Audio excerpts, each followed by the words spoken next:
Hello students, good morning. आप सब कैसे हो स्टूडेंट्स? आज हम लोग संस्कृत का पहला पाठ पढ़ेंगे, जननी जन्मभूमि स्वर्गादपि गरीयसी। इसका अर्थ पहले हम जानेंगे कि ये क्या होता है। देखिए, जननी मतलब माता, जो हमें आपको जन्म देती है, उस माता को जननी कहा गया है। और जन्मभूमि, जहाँ हमारा आपका जन्म होता है, ठीक, जो जिसे हम लोग मातृभूमि भी कहते हैं। तो जननी और जन्मभूमि अर्थात मातृभूमि, ठीक, च दिया, च मतलब और, स्वर्गादपि दो शब्द है, स्वर्ग और अपि। स्वर्ग मतलब स्वर्ग, स्वर्ग नर्क दो शब्द आप जानते हैं, तो ये स्वर्ग हो गया। अपि मतलब भी, स्वर्ग से भी। गरीयसी मतलब श्रेष्ठ, महान है। अर्थात माता जो हमें आपको जन्म देती है और मातृभूमि जहाँ हमारा आपका जन्म होता है, तो हमारी माता और हमारी मातृभूमि ये दोनों स्वर्ग से भी ज्यादा श्रेष्ठ, महान है। यहाँ पे इसी बात का उल्लेख किया गया है इस पाठ में कि माता और अपनी मातृभूमि, इन दोनों का स्थान स्वर्ग से भी कहीं ज्यादा श्रेष्ठ है। इसी विषय में श्री रामचंद्र जी ने भी जब लंका वो गए थे सीता की खोज में, और वहां पे रावण के वध के उपरांत जब उनको वहां रुकने के लिए कहा गया, उस समय वो बोले, क्योंकि उनका 14 वर्ष का वनवास पूरा हो चुका था, तब वो लक्ष्मण से कह रहे हैं कि हे लक्ष्मण, इस पाठ में आपका एक श्लोक आया है, ठीक, उसी के द्वारा इसे बताया भी गया है कि हे लक्ष्मण, मुझे तो इस समय ये सोने की लंका भी जो है वो रुचती नहीं है। मुझे तो अपनी माता और अपनी मातृभूमि ही क्या है, स्वर्ग से भी कहीं ज्यादा श्रेष्ठ लगती है, ठीक। और उसी का इस पूरे पाठ में वर्णन किया गया है कि इन दोनों का स्थान क्या है हमारे आपके जीवन में, ठीक है। इन दोनों की महत्ता को यहाँ पे बताया गया है कि स्वर्ग से अगर तुलना किया जाए तो हमारे आपके लिए स्वर्ग हमारी माता और मातृभूमि, इन दोनों की सेवा करना है। तो किस प्रकार वो अपना सब कुछ हमारे ऊपर न्यौछावर करती है, हमें क्या देती है, कैसे हमारा पालन पोषण करती है, तो अगर आवश्यकता पड़े तो अपनी माता और मातृभूमि की रक्षा के लिए हमें क्या करना चाहिए, इस पाठ में यही वर्णन किया गया है। तो चलिए अब हम लोग इस पाठ को पढ़ें और इसके अनुवाद को जानें। अस्मिन् संसारे जनन्या सर्वाधिकम महत्वम वर्तते। अस्मिन् मतलब इस, संसारे मतलब संसार में, जनन्या मतलब माता, सर्वाधिकम मतलब सर्वाधिकम, ठीक, सबसे अधिक, महत्व मतलब महत्व, वर्तते मतलब है। इस संसार में माता, ठीक, का स्थान सबसे अधिक है, या सर्वाधिकम महत्व वर्तते, माता को सर्वाधिक महत्व दिया गया है, बताया गया है। इस संसार में माता को सर्वाधिक महत्व दिया गया है, या माता का सर्वाधिक महत्व बताया गया है। मातृदेवो भव, मातृदेवो भव, मातृ मतलब माता, देव मतलब देवता की, भव मतलब समान होती है, माता देवता के समान होती है। माता परम दैवतम, माता, माता परम मतलब श्रेष्ठ, दैवता मतलब भाग्य। तो माता होने का श्रेष्ठ भाग इत्यादि वचने, इत्यादि वचन, अपि मतलब भी, जननी गौरवम सिद्धम भवति, इत्यादि वचन भी माता के गौरव के लिए सिद्ध होता है, या माता के गौरव को सिद्ध करता है, ठीक है, माता के गौरव के लिए सिद्ध होता है। जननी एवं स्वसंतति, जननी माता, एवं मतलब ही, स्वसंतति मतलब स्व मतलब अपने, संतति मतलब संतान का, माता ही अपने संतान का क्या करती है, पालयति पुष्यति रक्षति च, माता ही अपने संतान का पालन पोषण और रक्षा करती है। अतः शास्त्रेषु जनन्या स्वर्गादपि श्रेष्ठम उक्तम। अतः मतलब इसलिए, शास्त्रेषु मतलब शास्त्रों में, जनन्या मतलब माता का, स्वर्गादपि स्वर्ग से भी, दो शब्द है, स्वर्गा अपि, स्वर्गादपि स्वर्ग से भी, श्रेष्ठा मतलब श्रेष्ठ, उक्तम मतलब कहा गया है या बताया गया है।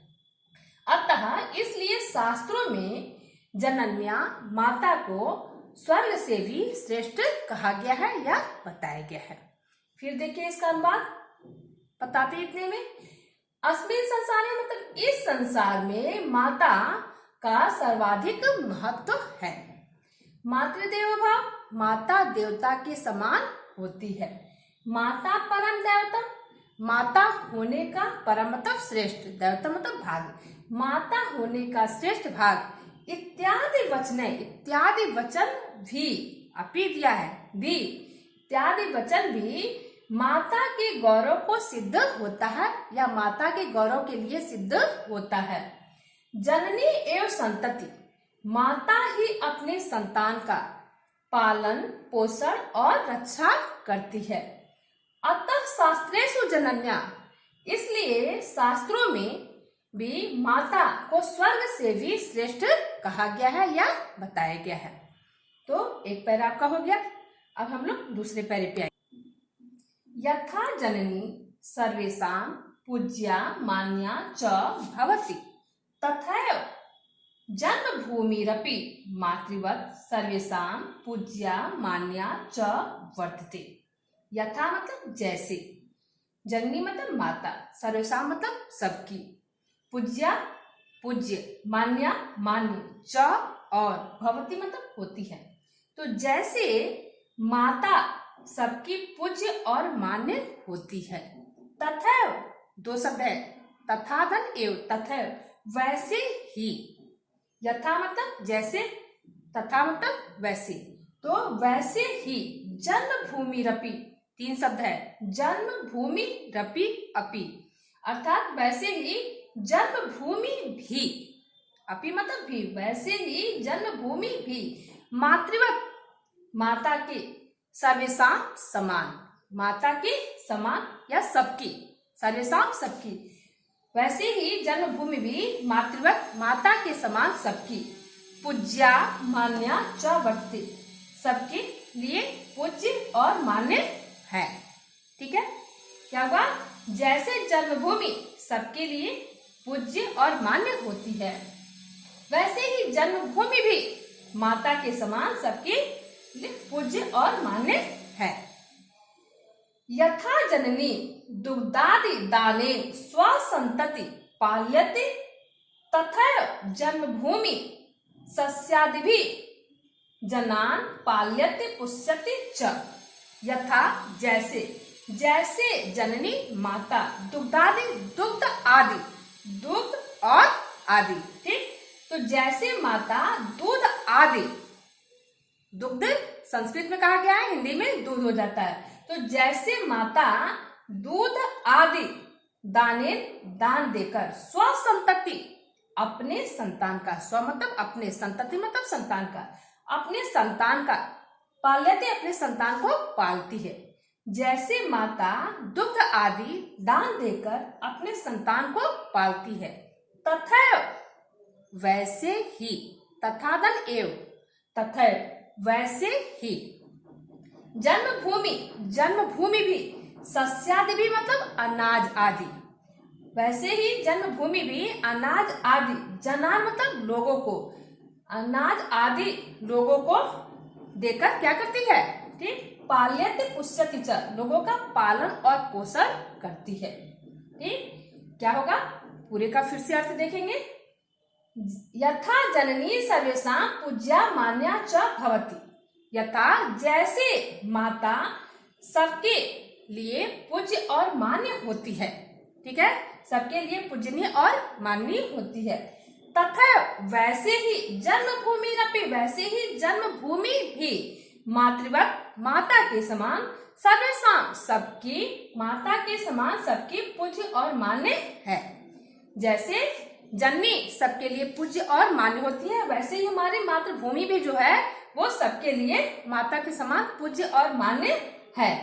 यथा जननी यहाँ बताया गया, क्यों, क्योंकि यथा जननी जैसे माता दुग्ध आदि दान देकर अपने संतान को पालती है, तथा वैसे ही जन्मभूमि भी अनाज आदि देकर क्या करती है, जना लोगों का पालन और पोषण करती है। ठीक है, अब हम लोग तीसरे पैरे पे चले। देखिए, मानवा स्वजन्मभूमौ यत् सुखम लभते स्वर्गे अपि तत् सुखम दुर्लभम अस्ति। मानवा मानव स्वजन्मभूमौ अपने जन्मभूमि पर, स्व मतलब अपने, जन्मभूमि मतलब जन्मभूमि पर, मानव अपने जन्मभूमि पर यत सुखम जैसा सुख, यत मतलब जैसा, सुखम मतलब सुख, जैसा सुख, लभते मतलब प्राप्त करता है। मानव अपनी जन्मभूमि पर जैसा सुख प्राप्त करता है, स्वर्गे अपि, दो शब्द आ गया, स्वर्ग अपि मतलब भी, स्वर्गे अपि स्वर्ग में भी, तत् सुखम वैसा सुख, यत मतलब जैसा, तत् मतलब वैसा, स्वर्ग में भी वैसा सुख दुर्लभम अस्ति, दुर्लभ है, कठिन है। मानव अपनी जन्मभूमि पर जैसा सुख प्राप्त करता है, स्वर्ग में भी वैसा सुख दुर्लभ है। भगवता रामचंद्रेण रावणस्य वधांतरम स्वर्गस्य अपेक्षा जन्मभूमि महत्व प्रतिपादितम। भगवान रामचंद्र रावणस्य, रावण के वधांतरम वध के बाद, स्वर्गस्य स्वर्ग के अपेक्षा, ठीक, स्वर्ग की अपेक्षा जन्मभूमि, जन्मभूमि के महत्व मतलब महत्व को, प्रतिपादित मतलब प्रतिपादित किया है या बताया है। भगवान रामचंद्र रावण के वध के बाद स्वर्ग की अपेक्षा जन्मभूमि के महत्व को प्रतिपादित किया है या बताया है। क्या बताया है, क्या प्रतिपादित किया है, यथा च, यथा मतलब जैसे, च मतलब और जैसा, क्या और जैसा।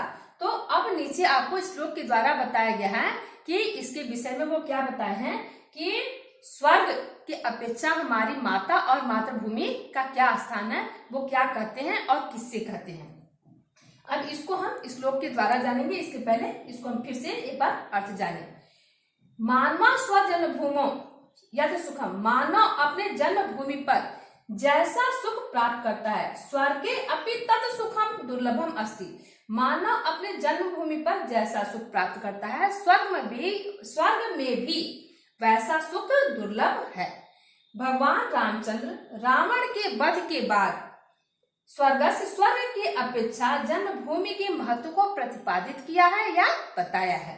क्या प्रतिपादित किया है, यथाच और जैसा। ठीक, अब हम लोग श्लोक के द्वारा पढ़ेंगे इसको। तो देखिए, ये श्लोक के द्वारा श्री रामचंद्र ने लक्ष्मण से क्या कहा है और कब कहा है। तो अभी आपको शुरू में भी बताए थे कि लंका जब वो पहुंचे थे और सीता की खोज में रावण का जब वध हो गया, उसके बाद वो वहां एक क्षण भी रहना नहीं चाह रहे हैं, जबकि वो लंका जो है वो सोने की है। और वो लक्ष्मण से देखिए क्या कहते हैं, अपनी मातृभूमि और अपनी माता को स्वर्ग से भी ज्यादा श्रेष्ठ बता रहे हैं और उन्हें इन दोनों को छोड़ करके कोई भी स्थान जो है वो उन्हें अच्छा नहीं लगता है।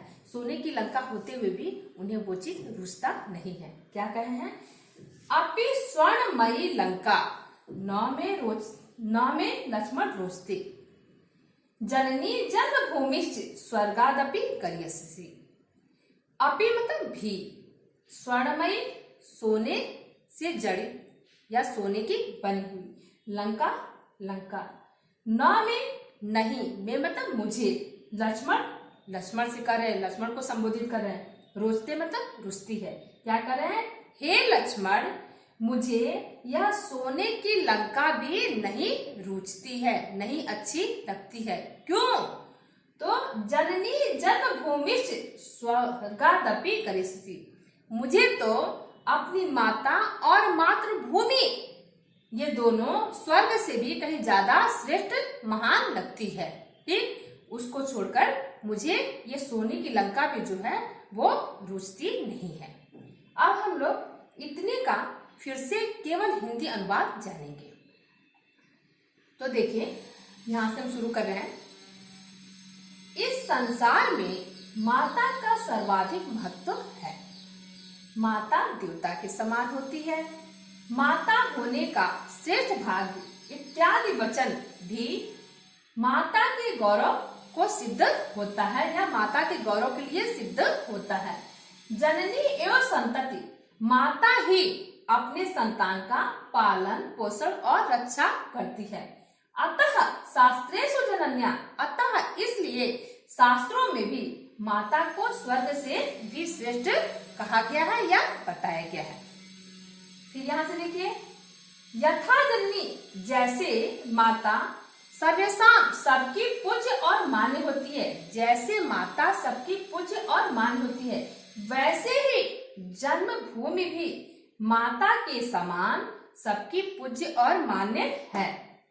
यथा जननी, जैसे माता दूध आदि दान देकर अपने संतान को पालती है, जैसे माता दुग्ध आदि दान देकर अपने संतान को पालती है, तथा वैसे ही जन्मभूमि भी अनाज आदि देकर लोगों को पालन और पोषण करती है। फिर देखिए, मानवा स्वजन्म भूमौ, मानव अपनी जन्मभूमि पर यत सुखम, जैसा सुख प्राप्त करता है, मानव अपनी जन्मभूमि पर जैसा सुख प्राप्त करता है, स्वर्गे अपि, स्वर्ग में भी वैसा सुख दुर्लभ है। भगवान रामचंद्र ने रावण के वध के उपरांत स्वर्ग की अपेक्षा जन्मभूमि के महत्व को प्रतिपादित किया है या बताया है। क्या बताया है? यथा च, और जैसा।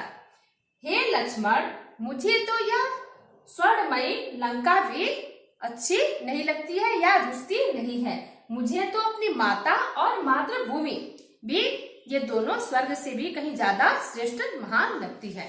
तो स्टूडेंट्स, इस पार्ट का हम 2 पार्ट में आपका वीडियो बनाएंगे। तो पहले पार्ट में इतना ही हम लोग पढ़ेंगे और इसका जो बाकी हिस्सा है वो हम लोग दूसरे पार्ट में पढ़ेंगे। तब तक के लिए